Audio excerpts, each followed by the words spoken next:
Abran su Biblia en el Salmo 114.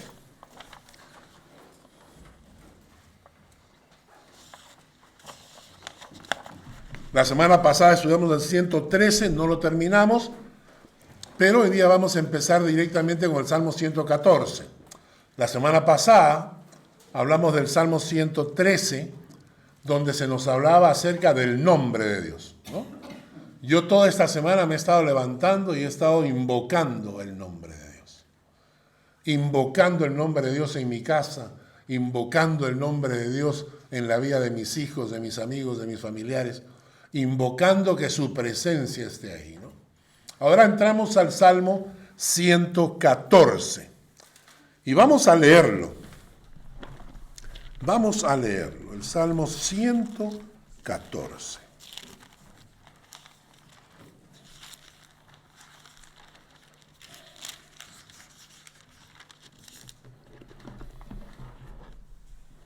Y vamos a hacerlo de esta manera. Esta era una costumbre ancestral de mis épocas juveniles.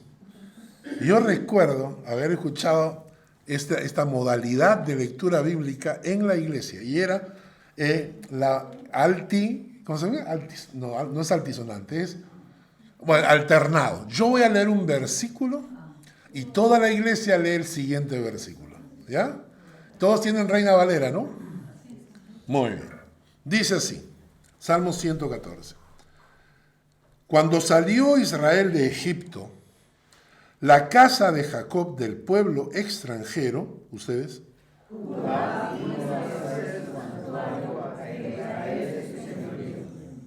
versículo 3, el mar lo vio y huyó, el Jordán se volvió atrás, ustedes,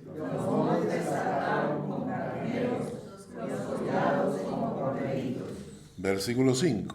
¿Qué tuviste, oh mar, que huiste? ¿Y tú, Jordán, que te volviste atrás? ¿Ustedes?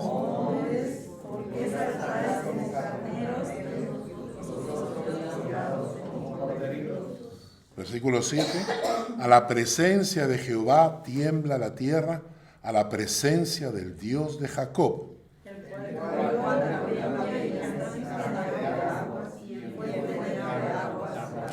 La roca. Los versículos iniciales. Cuando salió Israel de Egipto, la casa de Jacob del pueblo extranjero, Judá vino a ser su santuario e Israel su señorío. Todos conocemos la historia de Israel y cómo por medio de José, Jacob, su padre, y sus hijos, los hermanos de José, llegaron a vivir a Egipto. Cuando ellos llegaron a Egipto, eran 70 personas. Los que entraron a Egipto eran 70 personas. Se quedaron a vivir 430 años. Y en esos 430 años se convirtieron de 70 personas a cerca de 2 millones de personas. Vamos a leer Éxodo capítulo 1, versículos 8 al 14. 8 al 14. Mientras lo buscan, pensemos en lo siguiente. Entran 70 personas a Egipto con la benevolencia del faraón, porque el faraón había conocido a José. Los faraones escribían las historias que ellos vivían para que pasara a la posteridad. Esos jeroglíficos que ustedes encuentran eran el relato de las historias de los faraones. Y entonces los faraones habían conocido a José, habían visto cómo la bendición de José, cómo José había administrado durante la época de las vacas flacas y las vacas gordas, y entonces le contaron a su generación y le dijeron: mira, hubo un hombre llamado José que es del pueblo de Israel. Ellos nos salvaron de la hambruna. José nos salvó de la hambruna. Ellos aceptaron la presencia de los egipcios. Los trataron con cariño. Durante 430 años, los hebreos vivieron junto a los egipcios. Obviamente, todo estaba bien. Eran amigos, se conocían, ¿no? El Mustafa, el vecino, conocía a Isaac, el hebreo, se saludaban, ¿no? De vez en cuando compartían algo. No había motivo por el cual buscar a Dios. 430 años y no hay un solo indicio de que el pueblo hebreo buscara a Dios. No había necesidad. ¿Por qué? Porque estaban cómodos, estaban bien, vivían bien, ¿no es cierto? Pero después de 430 años, el pasaje nos dice en Éxodo capítulo 1, versículos 8 al 14, nos dice: entre tanto se levantó sobre Egipto un nuevo rey que no conocía a José. Y dijo a su pueblo: he aquí el pueblo de los hijos de Israel es mayor y más fuerte que nosotros. ¿No es cierto? Entonces ya se pone desconfiado, porque eran 600,000 hombres, más adultos, más mujeres, más niños, llegaban a cerca de los 2 millones. Y entonces él dice, ¿no? Versículo 10, ahora pues seamos sabios para con él, para que no se multiplique, y acontezca que viniendo guerra, él también se una a nuestros enemigos y pelee contra nosotros y se vaya de la tierra. Y entonces pusieron sobre ellos comisarios de tributos que los molestasen con sus cargas, y edificaron para Faraón las ciudades de almacenaje Pitón y Ramesés. Es interesante, la palabra comisarios de tributos es trabajo forzado obligatorio. Es decir, les impusieron a los hebreos trabajo forzado obligatorio. ¿Ustedes recuerdan lo que pasó con los judíos en Alemania? Cuando de repente Hitler se volvió medio loco y comenzó a perseguir a los judíos, los acusaban y comenzaron a imponer leyes solo contra ellos. Esto pasó entre los egipcios. Fueron trabajo forzado obligatorio. Luego dice que los molestasen en el versículo 12. Pero cuanto más los oprimían, tanto más se multiplicaban y crecían, de manera que los egipcios temían a los hijos de Israel. Y los egipcios hicieron servir a los hijos de Israel con dureza. La palabra en hebreo es con severidad y violencia. Y me impresiona el siguiente texto. Y les amargaron su vida. Amargaron su vida con dura servidumbre. El texto en hebreo es: les amargaron la vida con trabajo agotador. En hacer barro y ladrillo y en toda labor del campo y en todo su servicio, al cual los obligaban con rigor. Trabajo forzado obligatorio, con violencia. Les amargaron la vida. Y entonces comienzan a invocar el nombre de Dios. Qué parecido a nosotros, ¿no? Cuando las cosas nos van bien, tranquilos, nos olvidamos del Señor. No es necesario levantarse a orar. No necesitamos nada de eso, ¿eh? Hasta que por alguna circunstancia cambian las situaciones. Y cuando cambian las situaciones, recién entonces comenzamos a clamar a Dios. 430 años estuvieron tranquilos, en paz, olvidándose de Dios. Olvidándose de Dios. Hasta que este faraón se levanta e impone trabajo forzado, obligatorio, con violencia. Les amargaron la vida. Y entonces empezaron a buscar a Dios. ¿Saben cuánta gente recibo yo? ¿Cuánta gente me escribe cada día? Amigos míos que conozco, que decidieron darle la espalda a Dios. Pero ellos no pensaban que estaban dándole la espalda. Ellos simplemente pensaban que no, estoy haciendo mi vida tranquilo, ¿no? O sea, y entonces cuando de repente toda la vida se les complica, el matrimonio se les complica, la enfermedad llega a la familia y entonces corren. Carlos, ora por mí, por favor. Y yo me pregunto, ¿ahora pides oración? ¿Ahora pides oración? Recién ahora pides oración. Pero Dios es bueno. Nosotros somos necios, pero Él es bueno. Y entonces el texto en Éxodo capítulo 2, versículo 23. Éxodo capítulo 2, versículo 23 nos dice: aconteció que después de muchos días murió el rey de Egipto.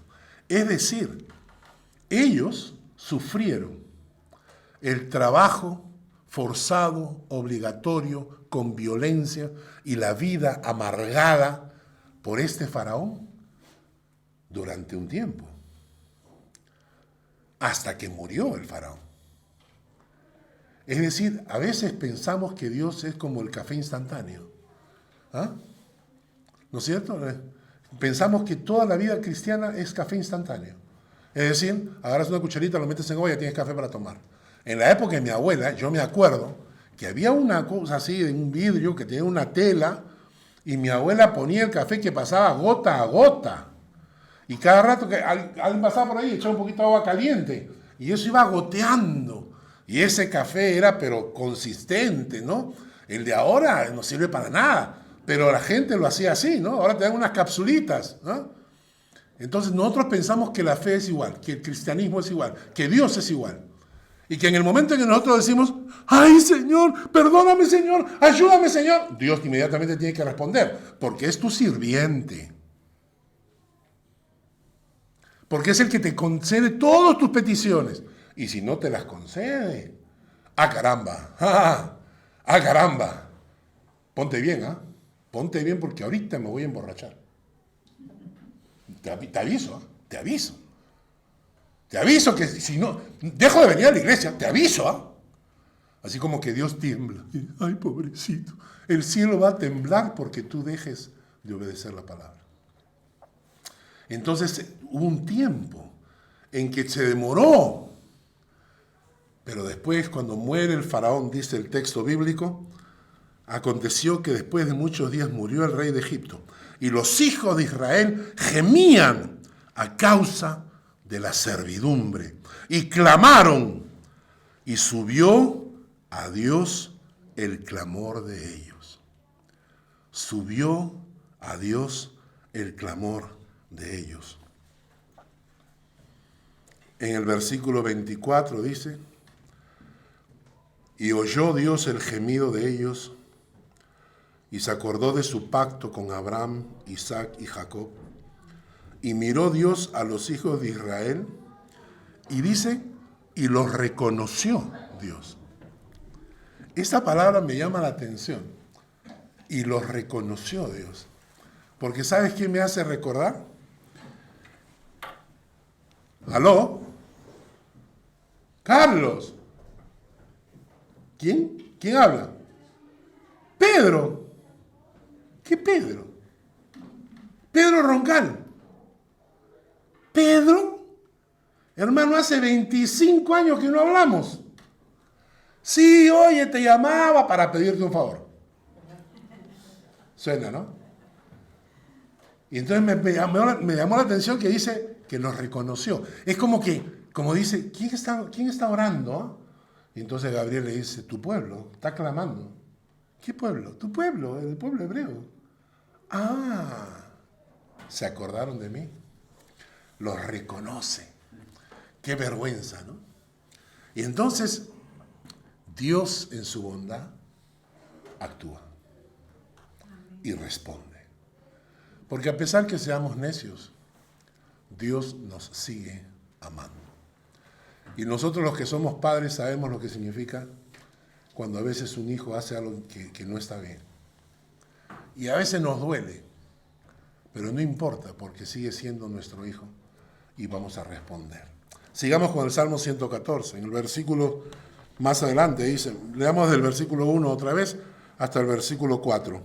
cuando salió Israel de Egipto, la casa de Jacob, del pueblo extranjero, Judá vino a ser su santuario, e Israel su señorío. El mar lo vio y huyó.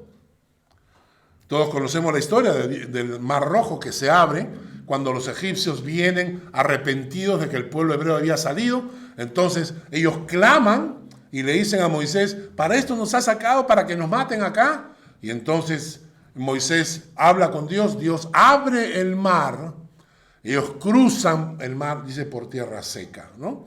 El mar lo vio y huyó. Luego dice, el Jordán se volvió atrás.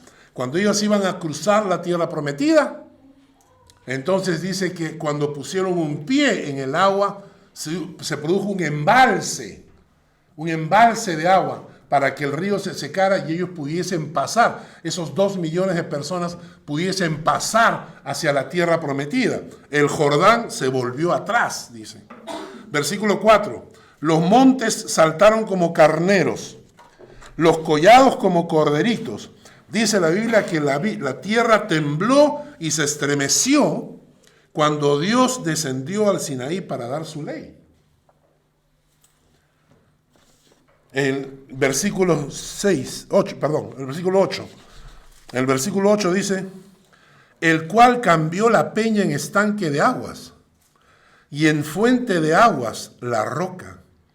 Es interesante, ¿por qué? Porque tenía que darles agua. Y Dios, miren el poder que tiene Dios, hacer que brote agua de una roca. ¿Entienden ustedes eso? Ese es el Dios todopoderoso, el que es capaz de agarrar una roca y hacer que brote agua para su pueblo. ¿No entendemos nosotros el poder que Dios tiene como para obrar en nuestras vidas? El mismo poder infinito que convirtió aguas en un muro para que ellos cruzaran, ahora rompe y quiebra el corazón de una roca y la convierte en aguas para su pueblo. ¿Qué es lo que está haciendo Dios? Dios está respondiendo al clamor de su pueblo. Y los israelitas, este texto, este salmo, busca que los israelitas nunca olviden que fueron sacados de la esclavitud, que Dios puso un tabernáculo en medio de ellos, que dividió delante de ellos las aguas del Mar Rojo y contuvo las del río Jordán, que la tierra tembló cuando Dios dio su ley, que Dios les dio agua de la roca, y la importancia de que el pueblo recordara lo que Dios ha hecho por nosotros, lo que Dios hizo por ellos, que no se olviden lo que Dios hizo por ellos.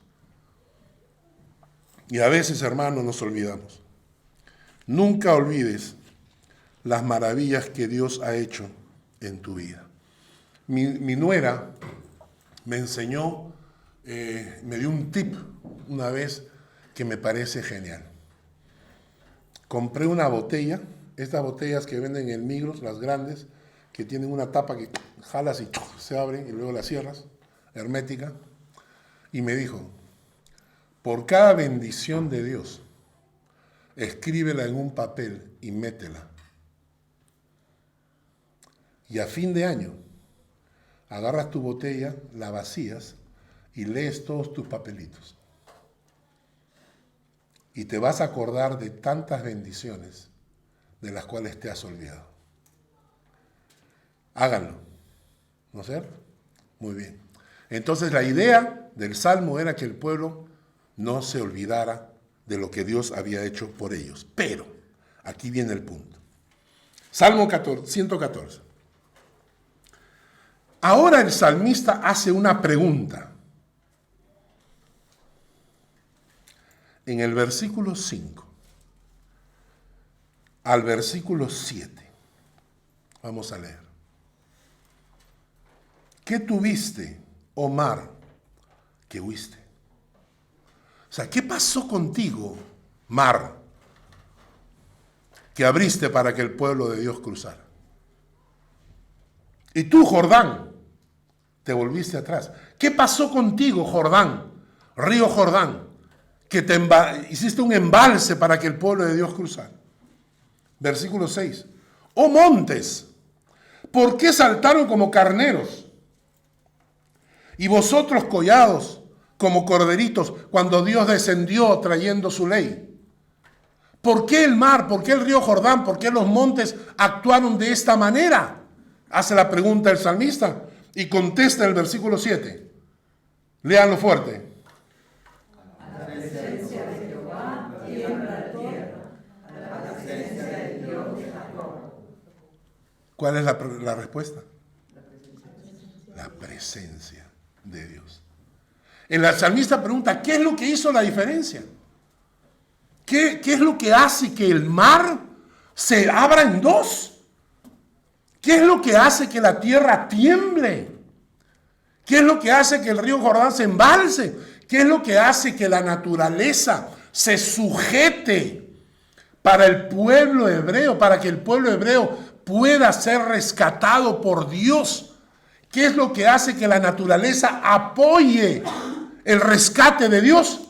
Su presencia. Ante la presencia de Dios.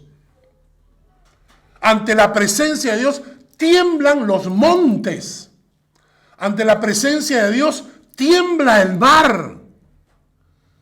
Ante la presencia de Dios tiembla el río Jordán. ¿Tiemblas tú ante la presencia de Dios? ¿O eres más que la naturaleza?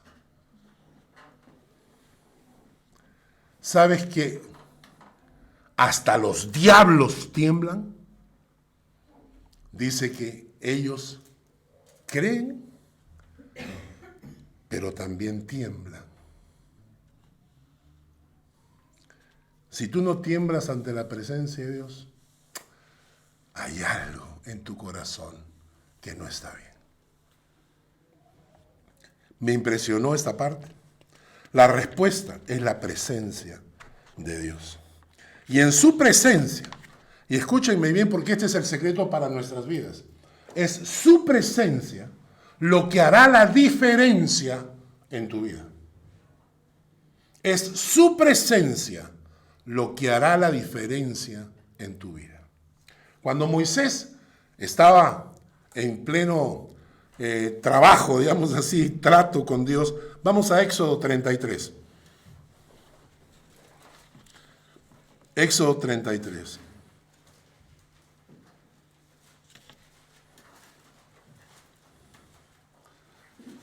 Éxodo 33, versículos 12 al 15.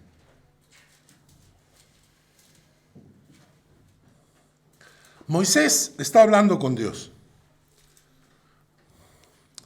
Moisés estaba huyendo de Faraón. La historia de Moisés, ustedes la conocen, 40 años hijo de Faraón. Luego un día se levanta, mata a un egipcio y entonces se dan cuenta que el corazón de Moisés no es egipcio, sino es hebreo. Por lo tanto, tienen que salir huyendo porque el Faraón lo va a mandar matar. 40 años pasteando ovejas de su suegro, y cuando tenía 80 años está en el campo y ve que una zarza está ardiendo. Y la presencia de Dios estaba ahí. Y entonces Dios le habla y le dice a Moisés, ven, te voy a mandar a Faraón. Moisés tiene miedo. Moisés se está escondiendo. Y además era tartamudo. Cuando Dios le dice, anda a Faraón, yo te envío a Faraón, Moisés contesta, pero yo soy tatardo de palabras, ¿no? Entonces, ¿cómo voy a ir a hablar? Soy tartamudo, ¿cómo voy a ir a hablar? Entonces Dios lo confronta y lo llama. Entonces Moisés, cuando recibe la invitación, le dice a Dios, Éxodo capítulo 33, versículos 12 en adelante. Y dijo Moisés a Jehová, mira, tú me dices a mí, saca a este pueblo, y tú no me has declarado a quién enviarás conmigo. Sin embargo, tú dices, yo te he conocido por tu nombre y has hallado también gracia en mis ojos.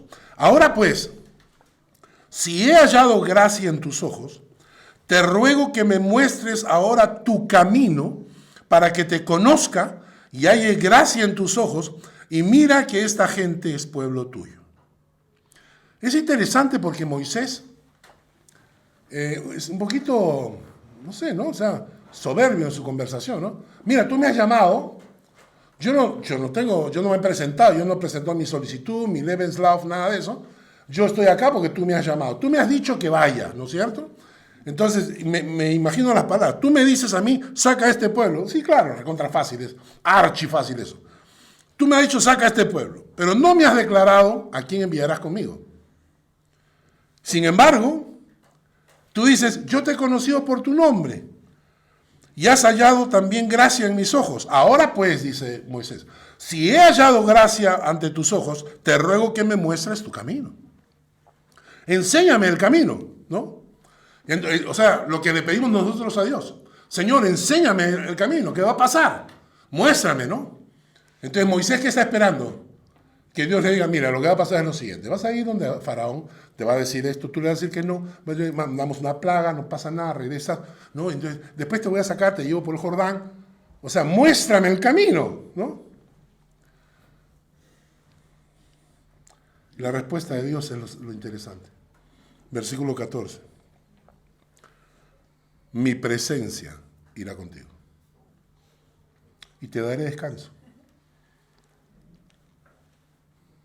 ¿Qué es eso?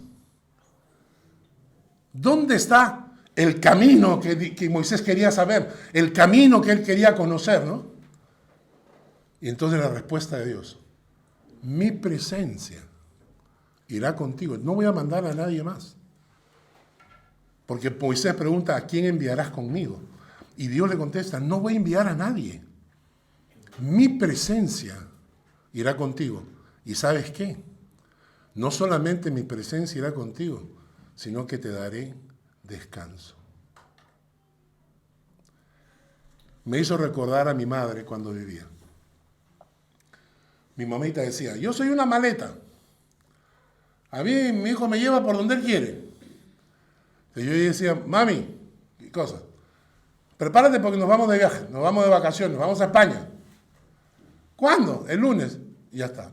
Para mi mamá era lo único que necesitaba saber. Ella no necesitaba saber ni costo, ni cómo, ni dan. ¿Por qué? Porque yo me encargaba. Ella solamente estaba con su maletita en la puertita cuando yo la recogí. Y después, ¿a dónde vamos? Vamos a España. Vamos. Ella se dejaba llevar. Y cuando Dios le contesta esto a Moisés, hermanos, esta es la prueba de fe que nos pide. A veces queremos saber las respuestas a nuestras preguntas y la respuesta de Dios es, no necesitas saberlo. Lo único que necesitas saber es que mi presencia irá contigo. Amén. ¿Y sabes qué? Te daré descanso. Y cuando tú descansas, cuando tú te apoyas en eso, vives en paz. Cuando no te apoyas, vives preocupado, angustiado. No sabes qué va a pasar, no tienes miedo al futuro. Te vienen ataques de nervios, ¿no es cierto? Entonces te desesperas porque no sabes lo que va a ocurrir. Pero cuando tú descansas en la presencia de Dios, tú le estás diciendo, tú te encargas. Recuerdo a Lutero que escribió una frase que dijo, Señor, vamos a ponernos en claro. La iglesia es tuya. ¿De acuerdo? La iglesia es tuya, no es mía. Así que va mal, va bien, es tu problema. Yo solamente te sirvo. Y miren la respuesta de Moisés en el versículo 15. Y Moisés respondió, si tu presencia no ha de ir conmigo, no nos saques de aquí. Moisés entendió. Moisés entendió que debía depositar su vida, sus problemas, sus angustias, sus miedos, depositarlos en las manos de Dios.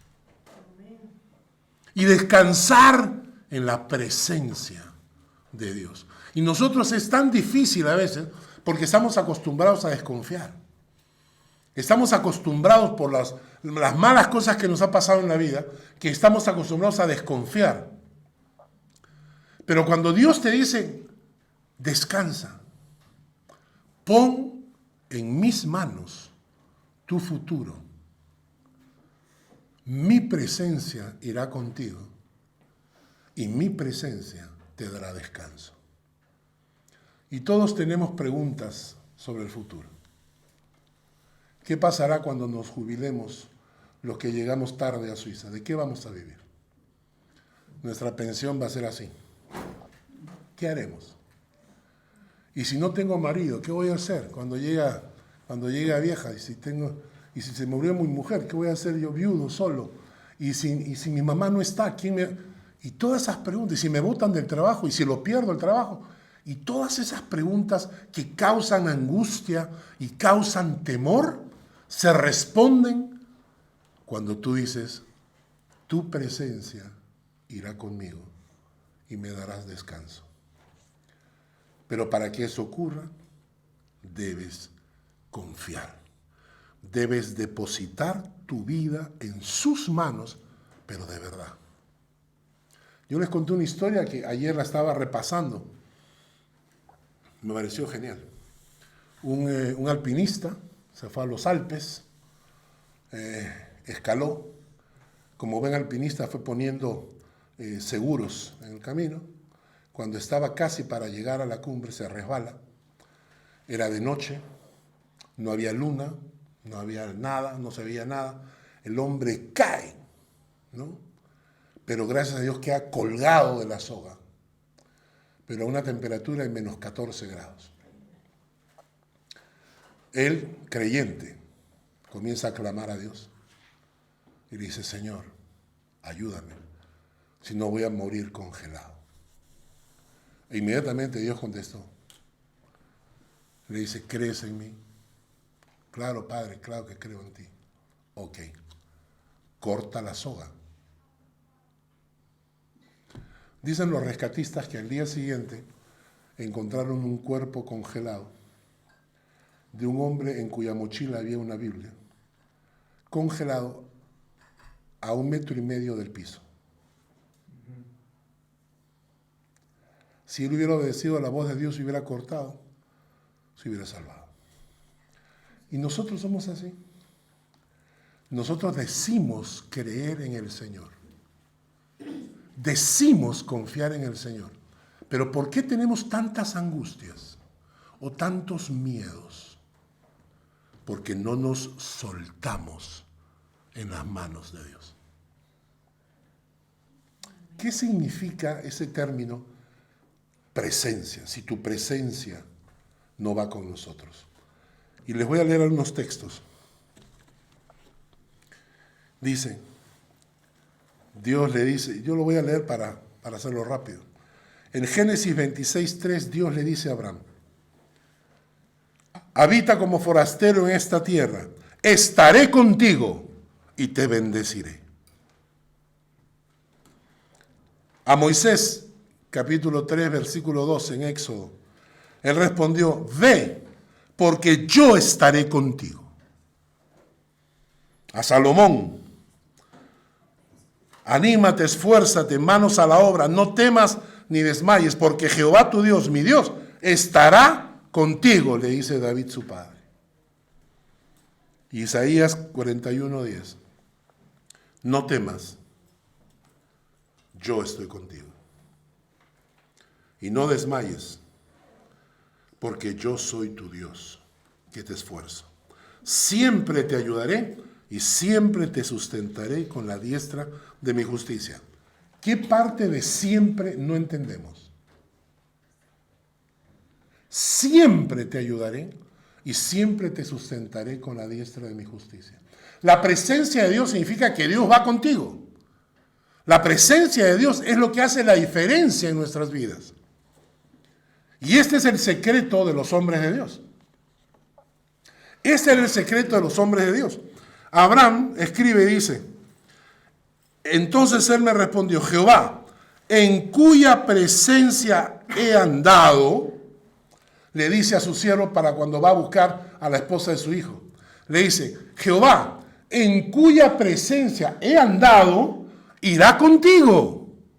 Impresionante. Impresionante que tú lleves una vida con el Señor tan cerca, que algún día puedas decirle a tu hijo o a un amigo o a una persona cercana, decirle, Jehová, en cuya presencia he andado, irá contigo, hermanos. Es un insulto lo que hacemos con el Señor. Podrías decir, en cuya presencia he andado, estoy caminando con el Señor, yo ando con el Señor todos los días. No, tenemos una reunión con Dios cada domingo, algunos. Cada domingo es mi reunión con el Señor. Algunos oran un ratito, 5 minutos en el día. Hermanos, eso no es andar con el Señor. Lo que Dios quiere de nosotros es una relación personal, cercana, diaria, fresca. Dios no quiere que lo visitemos de vez en cuando. Dios quiere andar con nosotros. Eso fue lo que a mí me llamó cuando yo me convertí al Señor. Yo me convertí al Señor porque yo decía, no es posible que Dios camine conmigo. Y cuando lo entendí, dije, esto es lo que yo quiero. Yo quiero ir por la vida, pero yo quiero que Dios vaya adelante. Yo quiero que esté conmigo, yo quiero andar con el Señor. Por eso decía yo cuando leía, yo quiero ser como Abraham. Yo quiero, cuando ore por mis hijos, Jehová en cuya presencia he andado, te acompañará. Eso voy a orar yo cuando mi hijo se case y tenga la oportunidad de orar por él. Jehová en cuya presencia he andado, irá contigo. Cuando le preguntan a José, cuando Jacob está bendiciendo a José y a los hijos de José, en Génesis 48:15, dice, escuchen bien, el Dios en cuya presencia anduvieron mis padres, Abraham, Isaac. El Dios que me mantiene desde que yo soy hasta este día. El ángel que me liberta de todo mal. Bendiga a estos jóvenes y sea perpetuado en ellos mi nombre, el nombre de mis padres, y multiplíquense en gran manera en medio de la tierra. Pero miren esa frase. El Dios en cuya presencia anduvieron mis padres, el Dios que me mantiene desde que yo soy hasta este día, el ángel que me liberta de todo mal, bendiga a mis nietos, porque Jacob estaba orando por sus nietos, por los hijos de José. Yo quiero ser así. Hermanos, yo no quiero insultar a Dios con una relación fugaz, superflua, superficial, barata, una relación de esas de dame, si no me voy, si no me concedes lo que te pido, entonces me alejo. No, yo quiero una relación con Dios, de estar con Él todo el tiempo, en las buenas y en las malas. Como dijo Job, ¿recibiremos de Dios el bien y el mal no lo recibiremos? Y quedarme con el Señor, andar con el Señor, porque cuando yo llevo ese tipo de vida, cuando yo puedo decir que estoy viviendo en la presencia del Señor, hace una diferencia brutal en tu corazón. Y el Señor realmente te protege y te acompaña. ¿Qué es caminar en la presencia del Señor? Voy a darles tres tips y con eso terminamos. El primer tips, ¿cómo hacemos para que su presencia nos acompañe por donde vayamos?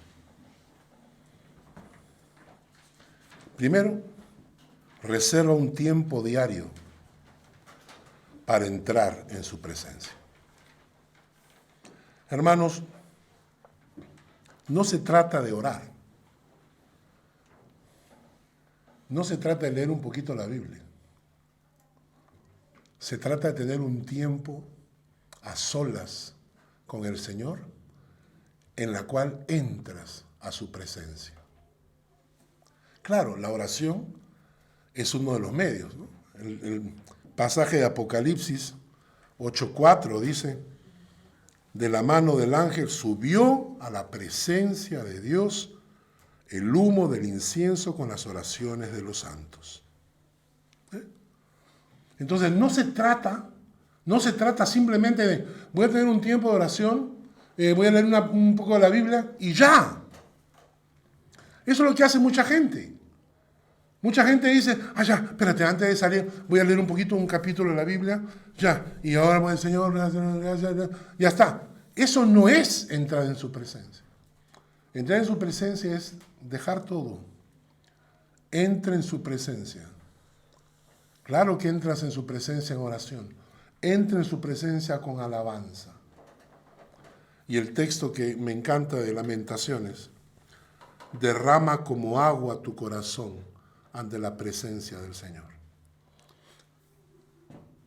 Uno de mis grandes referentes bíblicos, pastores míos, a los que respeto con todo mi corazón, es pastor don Alfredo Smith. Le escuché una entrevista y le preguntaron, ya él está anciano, y le preguntaron, ¿cuál es el secreto del ministerio pastoral? Y él agarró y dijo, tiempo a solas con Dios. Porque todo el mundo se imagina que, no, es estudios bíblicos, teología, seminarios, PhD, doctor ¿no? Entonces, y todo ese tipo de cosas. Y él dijo, no, lo más importante para el ministerio es tu tiempo a solas con Dios. Un tiempo que tú reservas para entrar en la presencia de Dios. Y no solamente entras a la presencia de Dios, sino que aprende a caminar en la presencia de Dios. Elías decía, ¿no? Vive Jehová en cuya presencia estoy. Delante del rey. Delante del rey. La gente lo habrá creído loco. Y entonces él iba delante del rey y le dice al rey, vive Jehová en cuya presencia estoy en este momento. ¿Cómo puede ser posible eso? ¿Cómo puedes estar en la presencia de Dios si estás frente a un rey, frente a la gente? Porque tu cuerpo está ahí frente a ellos, pero tu alma está en la presencia de Dios. Y cuando el rey no le creyó, le dijo, ¿no me crees? Durante 3 años y medio no va a llover. Imagínense, vivir en la presencia de Dios como para que digas, este año no va a haber nieve, por si acaso, les aviso. ¿Por qué? Porque le he pedido a Dios que no haya nieve. Y ya está, no va a haber nieve. Y uno diría, ¿y qué tiene? O sea, ¿qué poder tiene como para orar de esa manera, no? La presencia de Dios en su vida. ¿Qué significa eso para nosotros? Punto 1, levántate. Toma un tiempo de oración a la presencia de Dios antes de salir de casa. Y durante el día, mantente en la presencia de Dios. Canta. De rato en rato, ora. Moody decía, no puedo pasar más de 10 minutos orando. Tampoco puedo pasar más de 10 minutos sin orar. Haz de la oración una costumbre. ¿Vas a trabajar? Agarras el martillo. Señor, guía estas manos porque si me chanco el dedo me va a doler. Señor, mira ese paisaje. Señor, qué bonito. Vamos a comer los alimentos, a orar por los alimentos. No importa si estás delante de gente o no, que la gente sepa que tú estás invocando el nombre de Dios. Canta, háblale al Señor, mantente en su presencia todo el día. No es difícil, es cuestión de disponer tu corazón para ello. Y vamos terminando. Y algo que es súper importante, que nada en ti te aleje de su presencia. porque durante el día pues podemos cometer errores. El Salmo 119 dice: he guardado tus palabras, tu presencia supliqué de todo corazón.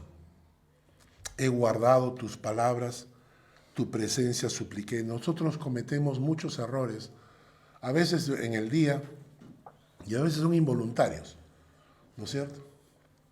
A veces estás manejando y alguna sabandija viene y te cruza, te cierra, ¿no? Y en ese momento pasan por tu mente pues su abuelita, su mamá, su tía, su pariente, y sabes que está mal lo que hiciste. No esperes a la noche a pedir perdón. Inmediatamente acércate al Señor de nuevo. Es como cuando te metes en una piscina y no sabes nadar. Te metes a una piscina y el fondo es más profundo y tú estás agarrado del borde, ¿no? Y en algún momento te sueltas y te das cuenta que no tienes piso. ¿Y qué haces? Desesperado vas a agarrarte del borde de la piscina. Eso hagamos con el Señor. ¿Te equivocaste? Perdón, Señor. Y regresa. No dejes que el diablo te aleje. Ay, es que soy tan malo, soy tan pecador y toda la vida ya me da vergüenza acercarme al Señor. Y el Señor te dice que no te dé vergüenza, porque mejor te quiero acá avergonzado que allá perdido. Entonces pégate al Señor lo más rápido que puedas. Si te sueltas, corre a su mano. Levántate. Toma un tiempo diario para entrar en la presencia de Dios. No basta orar, leer la Biblia, no. Entra tu corazón, mételo en la presencia de Dios. Durante el día, acostúmbrate a vivir en la presencia de Dios. En tu trabajo, ¿vas a entrar a trabajar? Ahí mismo, Señor, este día es tuyo. Si eres cajero en una COP, te metes ahí, te sientas, Señor, esta caja es tuya. Y entonces hablas con el Señor. Todo el día mantente en su presencia. Y por último, no te alejes. No dejes que nada te aleje de su presencia. Cuando hagas esto, llegará el día en que puedas decirle a tu hijo, un día Chantal se va a parar ahí y le va a decir a Daniel: vive Jehová en cuya presencia he andado, que mi Dios irá contigo y te acompañará. Y ya me imagino ese día cuando Mario se pare delante de sus hijos y les diga: yo he andado en la presencia de Jehová, mi Dios irá contigo. ¿Ah? La presencia de Dios hará la diferencia. Señor, gracias por esta palabra y por este salmo. Gracias por lo que hemos aprendido. Te bendecimos. Aplícalo a nuestro corazón para tu gloria, Señor, para tu gloria. Porque no a nosotros, sino a tu nombre damos toda la gloria por la palabra que nos acaba de edificar. Gracias en Cristo Jesús. Amén. Amén.